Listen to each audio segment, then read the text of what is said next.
Welcome to the next row.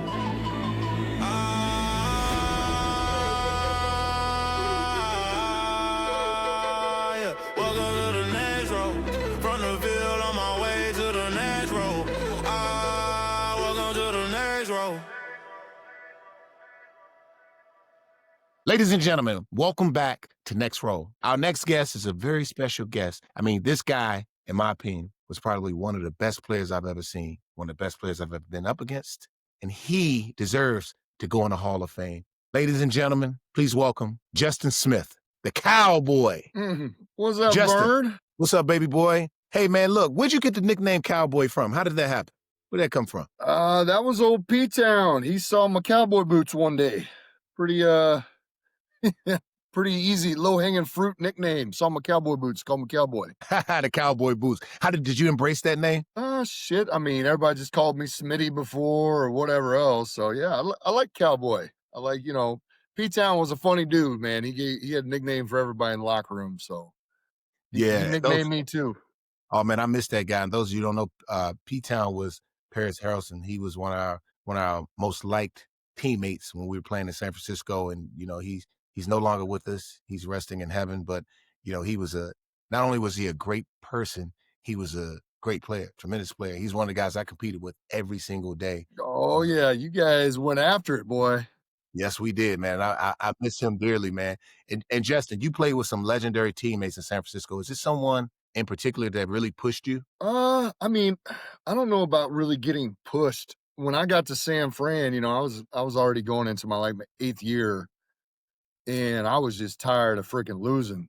Coming from Cincinnati, tired of being on a just so defense.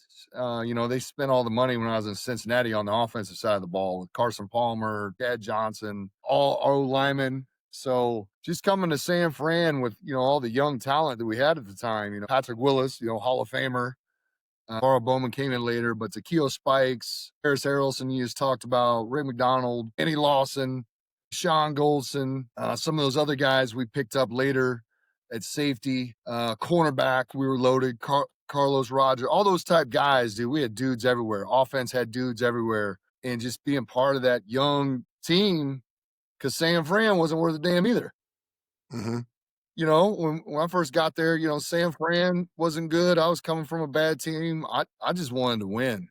And everybody on that team, that first year I was there, just everybody was hungry, man. Everybody was trying to figure out where they fit in the league, fit in on a team. Nobody had really done a damn thing yet in their careers. I hadn't either. I was just a dude playing football out in Ohio. So I just kind of came into it with the mentality of I don't give a damn.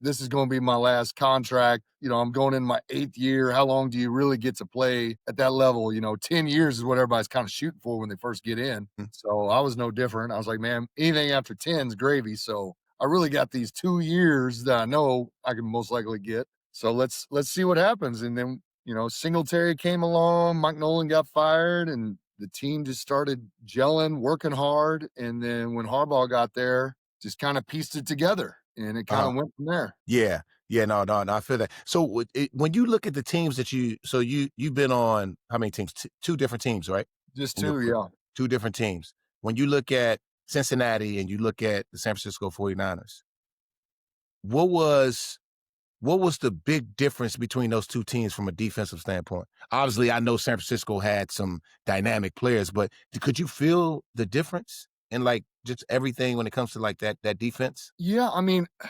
NFL's NFL. You're going to have players everywhere in the league. There's guys. It's just the way those guys that I didn't realize till later, looking back on the success we had, is how those guys mesh together. Are they really close? Are you really your brother's keeper almost? I mean, that's a real thing. Like, do you show up and go to work together, or do you actually enjoy coming to work?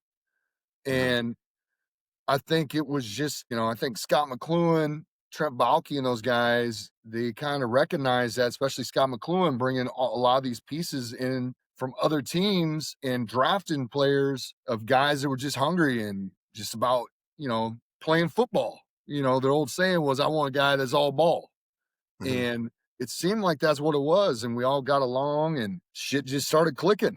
I mean, it's kind of hard to put your finger on what really does it until after the fact, but it was just a group of dudes having fun playing football together and really Yeah, going through those Camp Singletary training camps before we really having success. Cause I mean, that shit was hard. You know, you was there. Those are hard training camp. If that would have been done in heat, about 5 of us would have died. yeah, yeah. Do you feel like there was a special bond with the team entirely? I mean, I do. I think the other thing I really noticed was like in Cincinnati, for me personally, like the defense and offense was completely separated. Like it was almost 2 different teams. And in San Fran, once we started playing well, getting some wins, that was like a full team, like almost like a high school or college experience for a year or 2. And prior to that, I had not had that experience of where it's just a complete team. Everybody's pulling together, everybody's working together, uh, pulling in one direction, one goal. And I think that's what it has to be to make a team special for a little bit. Yeah. No, no, it does. You're right. You're right. And just being on 2 different teams of winning teams in San Francisco as well as Denver, there was a lot of correlation between those 2 teams. You're right. You have to have that that special bond, you know what I mean, when it Mhm. comes to just winning games. And that's what we had in San Francisco, man. I feel like we were gelling, man. Everybody hung out with each other. Yeah. We had a whether it's in the locker room and outside the locker room, we had a great relationship. You know, we used to hang out at your house. We'd be at Ray McDonald's house. You know, we were just, Alden Smith. We were just all together. And that's why we were able to win the way we did. But unfortunately, that took a turn. But we got some good years out of it.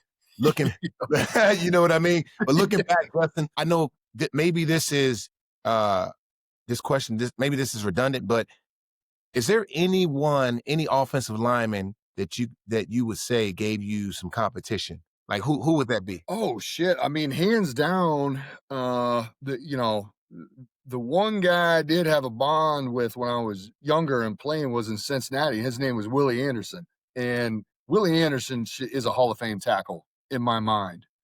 And he's not in yet, but should be in. He went on and played for the Ravens for a little bit later in his career, but he was an all-pro tackle. And I learned a ton about football from him on what O linemen were looking for, how they're trying to block you, how the scheme's trying to work against certain players. And I mean, I learned a ton from that guy Mhm. early on. Wow. Wow, that's awesome. And that's what it's about. It's about getting in and finding that guy, that mentor that you can feed off of and learn from. And for me, it was Brian Young. You remember Brian Young, right? Oh, absolutely. Stud. Yeah, he was a stud, man. He was really, he was like that. He was like everything I needed to just find my way as a young man Mhm. to the NFL. And you were known for you were kind of like Brian Young to me. You guys fit the same mold when it comes to durability, just having a motor, strength, power, just everything. That's why when I asked that question about who was the one of the toughest offensive linemen you ever had to go against, because I mean, I think I seen you win every battle. They couldn't stop you. Right. I don't know if you remember that, but me and Delaney went up against you. We tried to double team you one time. You just brushed us back, both of us.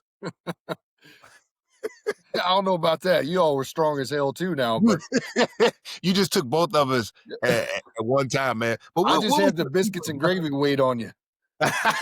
They're feeding us all the food in there. we couldn't get any biscuits and gravy in San Francisco, man. It just wouldn't happen. Couldn't find couldn't even find you couldn't find a way to serve biscuits and gravy. What was your secret, man, to just I don't know, just stand on the field year after year? Because you seem to have it all when it came to that. Just like what was your secret? I missed you there for a second. Okay, I'll repeat the question. It's okay. If you I said what was your secret to stand on the field? Like, did you have something that you were doing that others didn't do? What was that? No, I think a lot of it, looking back, hindsight is just luck. You know, does your ankle blow out? Does your knee blow out? So I had a lot of luck involved as far as injuries. But just training hard, like all of us did on those teams. We squatted heavy, we benched heavy, we squatted like it was off season during week 15. Uh, So that really helped, especially as I got older. And then just for whatever reason, till I blew my tricep out, I just never really been hurt. Just grace of God or something. I don't know. But oh wow, wow. And you blew your tricep out in San Francisco? When was it? yeah, we're Yeah. actually playing the Patriots in I think 2012. I think the year we went to the Super Bowl. Yeah. So Okay. I mean, that sucked. I was like, I don't need to give shit to so many guys to get hurt. Once I actually got hurt, I was like, Yeah. it's for the birds. But Yeah. You're right. it's for the birds. But I don't know. I think we trained hard, we lift hard, we prepared our bodies, and Mhm. we practiced hard too. I mean, it was we were like old pieces of leather time we got to, the first week. So I mean, we were ready to hit. No, we were. We definitely were. We had everything, man. I mean, that defense was, man, I never seen a defense like that. I mean, if I can compare defense to the defense that you guys had, I would say Denver when I was with Von Oh, Miller and absolutely. those guys. They had, some of the same thing, some of the same characteristics that you guys had on defense. If you could go back, Justin, and relive one season, which season would it be? Probably for me, without a doubt, 2011. I mean, that year was awesome. It's that first year Harbaugh got there and we kind of came out of nowhere. Everybody was having fun. Uh, like I said, we came out of absolutely nowhere. I think we were like 500 the year before. Next thing you know, we're in the NFC Championship game. Should have won it, in my opinion. I think that was our best team, in my Mhm. opinion, 2011. And just the mentality, everything's psychological. The mentality of that team was the best team I was ever on. Okay. All egos were in check. Nobody's arguing about getting paid. Everybody's just wanting to win. Nobody really cares if they're the guy, not the guy, uh, all that type shit. So just from a standpoint of purely playing football and personally, my best season was 2011. So Okay. I love that one. To me, that was my favorite. 2011. Okay, that makes sense. Do you feel like, Justin? Do you feel like when teams come together, like kind of like we did, we played in Super Bowl 47, right? Do you Yeah. feel like after you go to Super Bowl and maybe guys are coming up on their contracts and things of that nature, do you feel like that can ruin the team when you have to pay a guy? I think what happened to those teams and what happens to a lot of teams, and I think that's what made the Patriots so different. And I think that all started with one guy. That's Tom Brady. And Tom Brady always wasn't taking the max deals. I don't know, maybe he was making some more money off the field he didn't need or something like that to spread the wealth around a little bit more. But he was the glue of that team. As long as you have that guy, you could filter in around that. Those teams, we really didn't have that clear cut guy. We were more across the board spread team, offensive line, tight end, running back, receiver, D line, DB, linebacker. Through every level, we had top tier guys. And that was one of the most balanced, evened out teams I'd ever seen on paper, honestly, even since. So I think when there's that much just spread evenly, and then it's time for dudes to get paid, guys feel underpaid, it starts to tear at the fabric of the team. And I think that definitely happened in 2008, 12, 13, 14. That happened to our team. Yeah, yeah.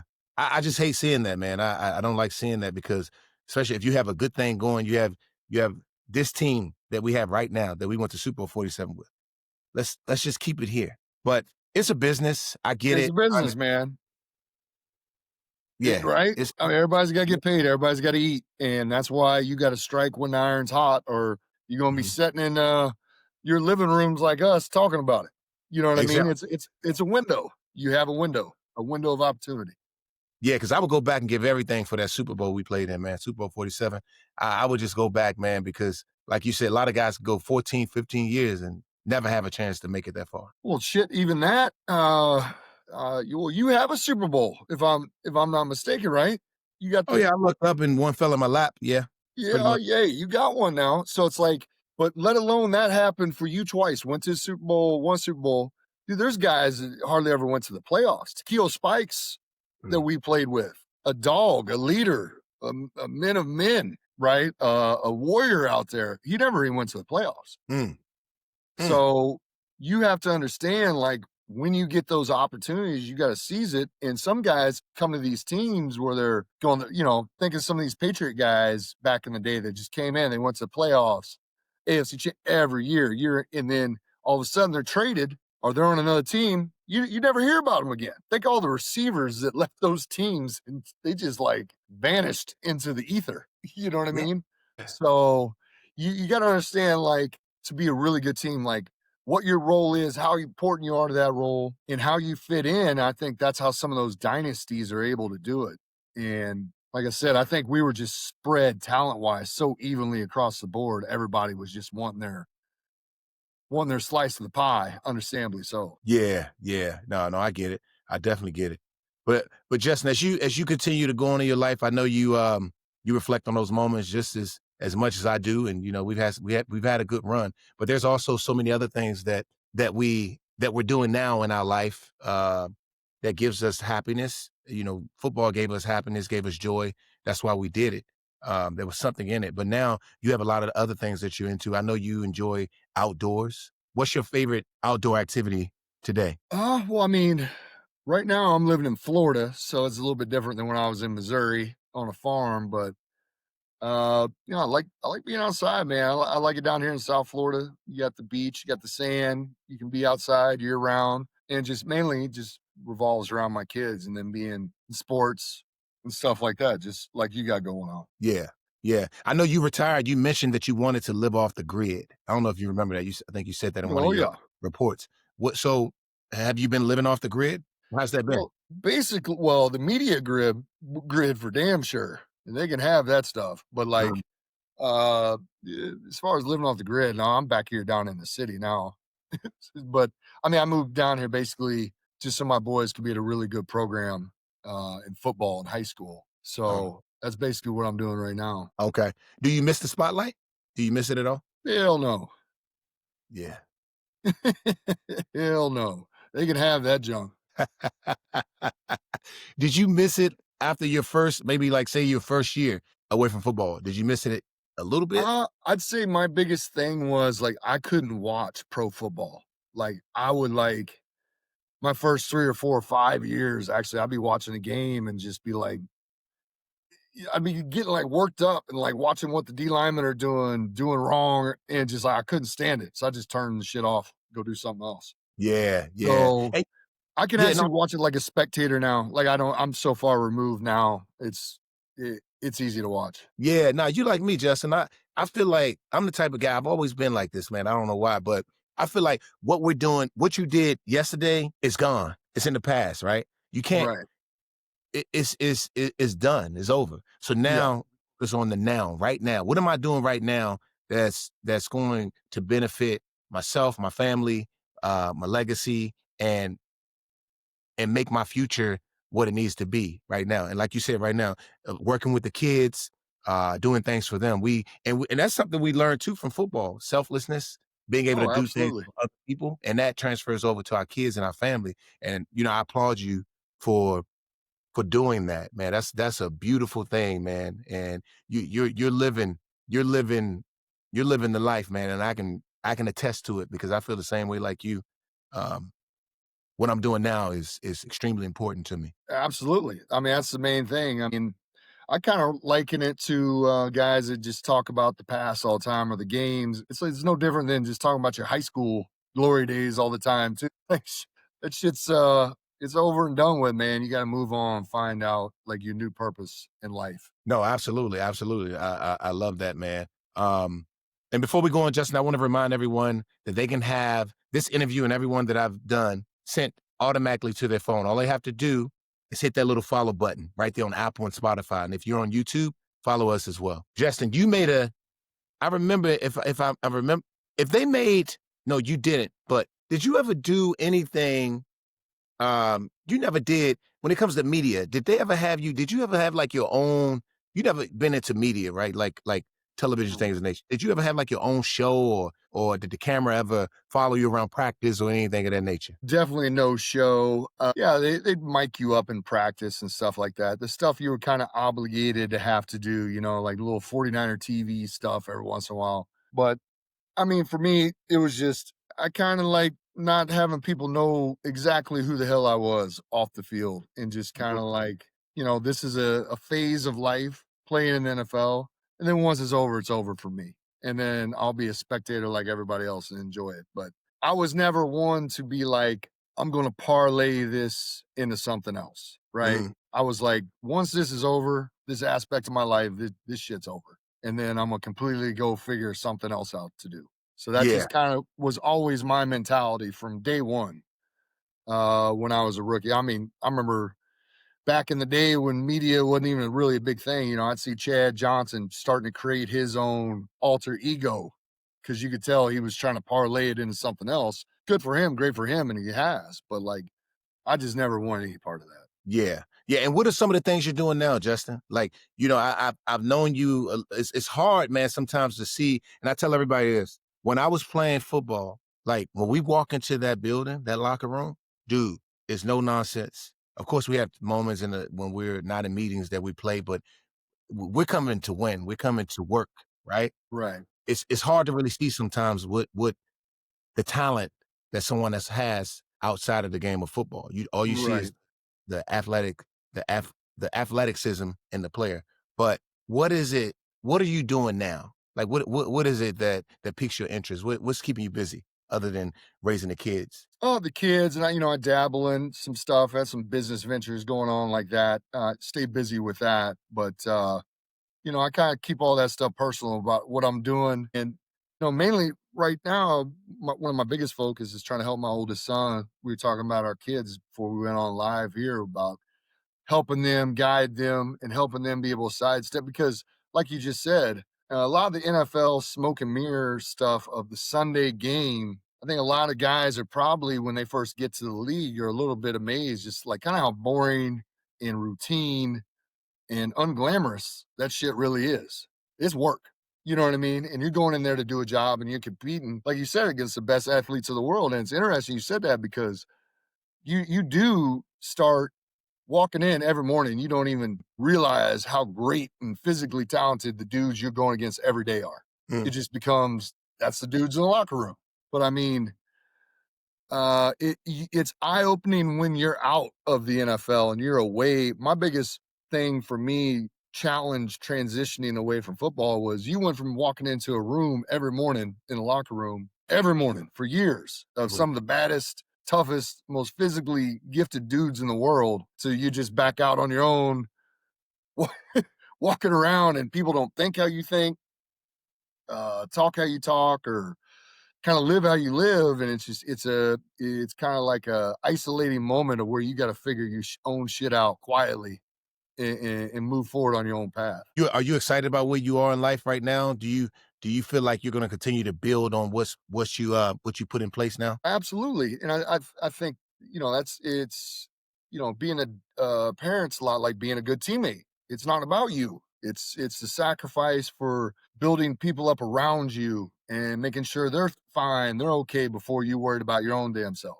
So I just kind of kept that football mentality, and it's amazing how long I've been retired now. Looking back on that, I think my last year was 2004 into 14, something like that. So unbelievable how time escapes from you, but it's insane. And like you said, you just got to keep moving forward and always looking ahead, never in that rear view. Okay. No, absolutely. I'm with that, man. And you're right. You're right. You got to keep looking ahead and looking in the rear view. And what do you think about what is you? Do you have some advice? Because we don't talk about this, but I feel like it needs to be. This is a conversation that needs to be had. There's a lot of players who let football consume them. Right? They leave the game. They don't have any idea of what they want to do. I mean, their identity is football. Like, what's your advice for them? How can they find that next role? How can they find themselves outside of the game? Well, I think it's twofold the way I look at that. I think number one, you have to be consumed if you're going to play a long time. You looking back on it, you're everything's about you. When you're playing, when you walk in your house, kids, no kids, whatever. It's about like how does Vernon feel today? Is Vernon, you know what I mean? And when you're done playing, it quickly that goes away, and you have to catch your own self being like, it's not about me anymore. And if I'm good to go play and perform on the field, because that is really I think what most players' mentality is when they're playing. Like, I have to be here at this time. I have to do this at this time. My workout comes before anything else. How I Mm, eat, how I train. And then once you're out of the league, you got to quickly realize like a workout's just a workout now. You're just a guy. Like, get your workout in the morning, get it in the evening. It doesn't matter because it's not part of your career anymore. So it's basically it's about tearing down everything you were. The unfortunate part of that is you were at the top of your field. So you have to be a completely different person, tear yourself down to the foundation, kind of rebuild back up in a different mentality of like a more giving person, sharing person. It's not just, it's not about me. You know, as the head of your household, you come last. You got to make sure all the other people in your household needs come before yours. Where when you're playing, nothing came before your needs. You know what I mean? So, I think too is looking back on myself is like just how you didn't realize how good you had it because you got to basically be a high school kid all the way through your 30s playing sports. Now, was it high stress? Yes. Was it high difficult? Yes. But it's still football, and you're the luckiest bastard on the planet, and you're making a bunch of money playing a sport. And I think a lot of it is all these guys, we had it so good for so long playing football to be in our 30s. It's a little bit like coming off that sugar rush. You know what I mean? Going back to just being a normal guy, shit, going to practices for your kids, going to the game, put them in a car seat. You're like, damn, I got to do this. You become entitled a little bit. So you got to like strip all that down to its bare bones if you're going to make it, because you're no longer the guy anymore walking around. No, absolutely. You're right about that.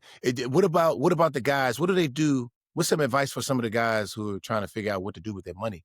Because there's things that there's a lot of things they're trying to figure out. Not just what they want to do when it comes to their next job title, but what do they do with the funds that they made? All this money. Well, how do I they? mean, I think it's pretty easy. You throw it in the S&P 500, figure out what you want to do. I'd stay away from all the car washes and harebrained ideas that most dudes do, trying to fill that void of, I think, not only of being busy and taking up a lot of their time, but the need for prestige and like I'm the CEO of this company and all this stuff. So it's because when you're playing, you don't really even realize how on top of the mountain you are, and you take it for granted. Everybody, to a man, takes it for granted, and then it's not really until that's gone that you realize you got to figure out who you are, what you're doing, what your role is, and move from there. And it's really a dismantling of your whole psyche all the way down into where you don't even really recognize who you were. Like, I don't even really recognize who the hell I was when I was playing anymore. You know what I mean? Like, I was a completely different guy on how I thought. I mean, even treated people. We were some rough, tough sons of bitches when we walked in that room every day. I remember you was ready to fight on the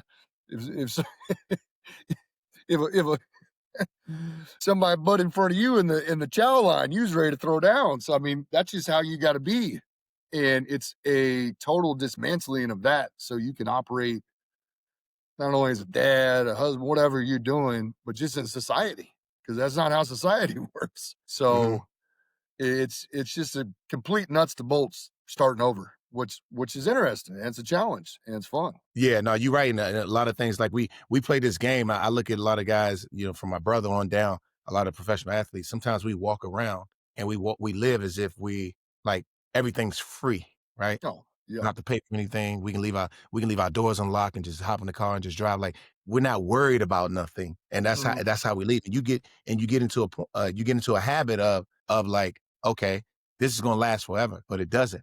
So what do you do next? My biggest message to guys is what I tell them is to understand understand how money works, right?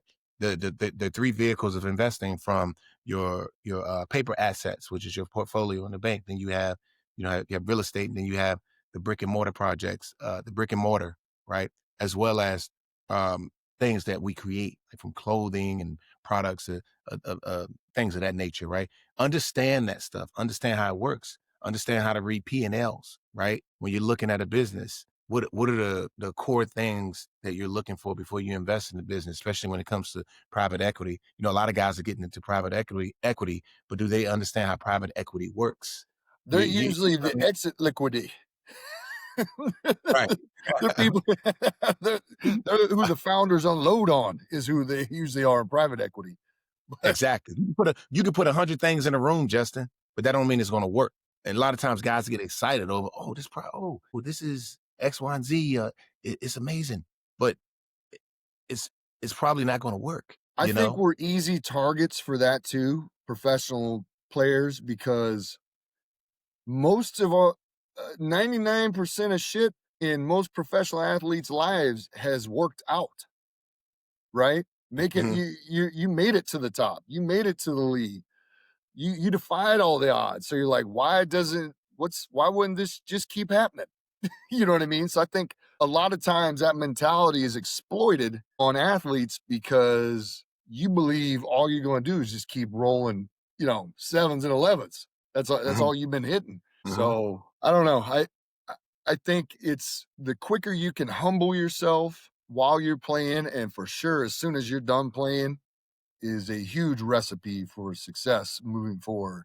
And just kind of like re-examining the great things that happen in your life and realizing why you're where you are, and humbling yourself to Mhm. not keep expecting those same results every time going forward. Right. Exactly. Exactly. No, I can dig that. No, that's well said, man. I just pray and I hope that it continues to keep getting better for our guys, especially guys that play the game we play, whether it's football, basketball, and so on. Because we all have a lot of similarities when it comes to how we live our life. You know what I Right. mean?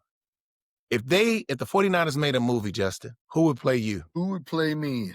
It could be anybody. It can be an Shit. actor, anybody you can think of comes to mind. Dude, I don't know. That's a good one. I don't know.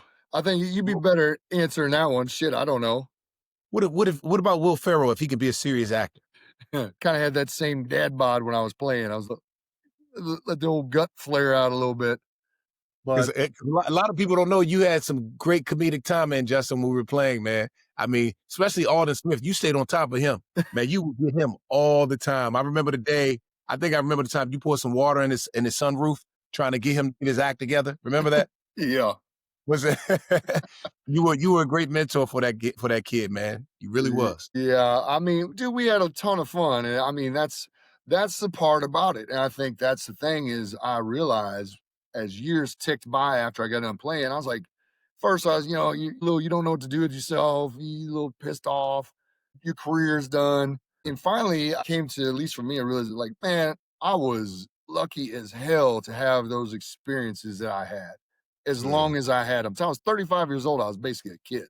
I was wow. running around tackling people and talking shit. Walk in the Yeah. morning talking shit, leave talking shit, and go tackle people. That was my job.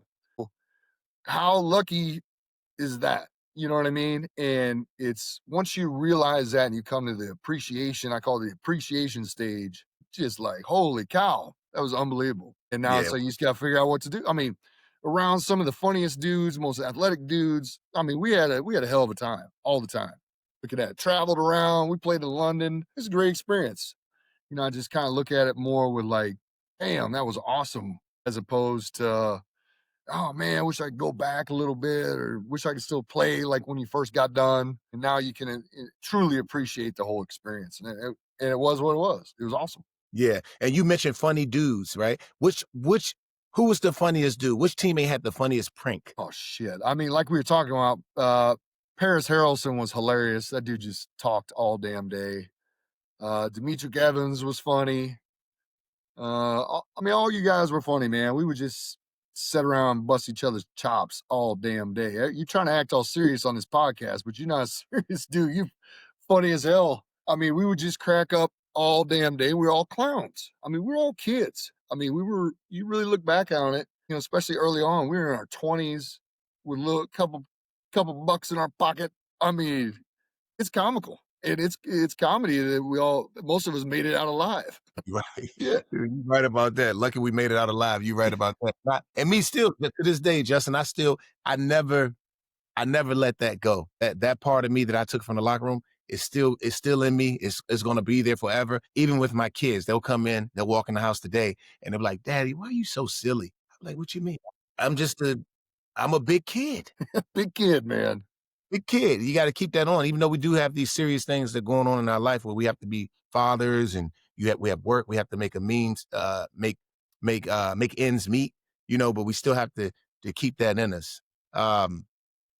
You have to tell me, Justin, if there's a group that you had to line up with, NFL defensive line in history, who would that group be? In all of history? Yeah, what group would you join? Like what would that look like? Oh shit. I mean, there's so many damn great players. Oh shit. I know that's a hard one. I know that's hard, man. I know it. I didn't even want to ask you that question because there's so. I mean, like, who would you join? I mean, like, I would line up. Damn, man. I would love to see you and Warren Sapp play together. I'll put you, Warren Sapp, maybe, you, Warren Sapp, DeMarcus Ware, Patrick Willis at linebacker, Ray Lewis at line. If I can find a way to put Patrick Willis and Ray Lewis together, that would be phenomenal. Well, shit, damn near had it with Navarro. I mean, him and Navarro at one point, I can't remember what year that was. I mean, that was the best probably linebacker duo in history. I mean, Navarro was playing out of his mind. And Pat was playing like Pat. So, I mean, I was really blessed to look around a couple of those years, and I just almost had to pinch myself sometimes. Like, God damn, boy, we're out here. Got the teams were afraid to play us, Right. and we were just Justin, kicking ass, and it was fun, man. And I mean, you guys were doing the same on the offensive side, and we used to beat the hell out of each other in practice. I mean, that's what made us so good. The hardest games I had were on Wednesdays and Thursdays against you all. Yeah. Yeah. I mean, nobody blocked me as hard as you blocked me in training camp the whole season. And that was back when you was squatting like 800 pounds or something crazy. Yeah. Yeah. No, those were some good years, man. And I think a lot of that really allowed us to be able to blossom. And I tell, like, if you don't practice hard, I remember, who was it? I forget who it was, but one of the coaches came up to me one day. I want to say it was Mike Martz. He came up to me and said, you can't have a bad practice. He said, every practice you have has to be perfect. I looked at him, I said, oh my goodness, I don't know, what is he talking about? How can you go out and have a great practice every single practice? I mean, and that's back when, Vernon, when was the last time practices were hard? 2010, because the lockout came and happened, 2 days were gone. OTAs, remember how hard OTAs used to be with just helmets on? Mm-hmm. That shit was full speed football. So Man. it's like you had to hit and bang all day. Not saying that's good or that's the right way to be, but I mean, that's the way it was. And I mean, that shit was hard and made you a good football player. Now, could you stay as strong as you need to be all season? No. And I think what you're seeing now is the caliber of athlete has gone up because you got all these D2 basketball players now coming out for football when they'd have said, hell no, I ain't going to do that shit. Back when we were playing two-a-days, dude, there wasn't no 6'7", 6'8" D linemen. They were all playing basketball because that shit was hard. I'm not, put me on the hardwood, coach. I'm not going out there practicing for 6 hours. Man, I did not look forward to two-a-days, man. That was probably one of the most devastating moments of my life right there. Two-a-days. You remember, like, after 4th of July, it'd almost be like you getting ready to go to your own funeral. Like, you'd almost, like, break down and cry before training camp because, like, it was 5 weeks of hell. And, I mean, luckily for those dudes, and it was because of that 2011 holdout or lockout or whatever, there is no two-a-days. These guys are showing up, hour and a half of practice with music on, going home. Good for them. Happy for them. But, like, damn, that shit was hard. It was hard. I still have nightmares about that shit sometimes. Yeah. No, it was hard. It's like you said, when you step away from the game, Justin, you realize how much work you had to put in to be at the top, right? Dude, we had to put in so much work, not just during the season, but the off season. What about when the football season's over? We have to continue to go, especially a guy like you. In order for you to have the durability that you had to make sure you saw your chiropractor, massage therapist, and you had to really work, because if you didn't, there was someone else out there trying to outcompete you, right? So you had to put in the work, and all of that was year round, man. From 20 years old all the way up to 36 to the time you were done. Like, you did that for years, and to be on a schedule like that, it's like, man, it's like that was hard. I don't want to go back to that. No, I couldn't. Yeah, I mean, the other thing too is you mix in the damn. I mean, you was in so much pain. You can't forget about the whiskey and the beer. I mean, I had me a bottle of Jack Daniels now after the game. That was like, that was my medicine. So it's like, and that was the truth though. I mean, I couldn't walk. So it's like all that pain, all that stuff you went through in training camp. I mean, and you started to live like a savage. You know what I mean? Like you went out and hit. Yeah. You'd come back Monday, get your workout, time to drink. After you're done drinking, time to go hit the weights. I mean, it was just like a machine, dude. Yeah.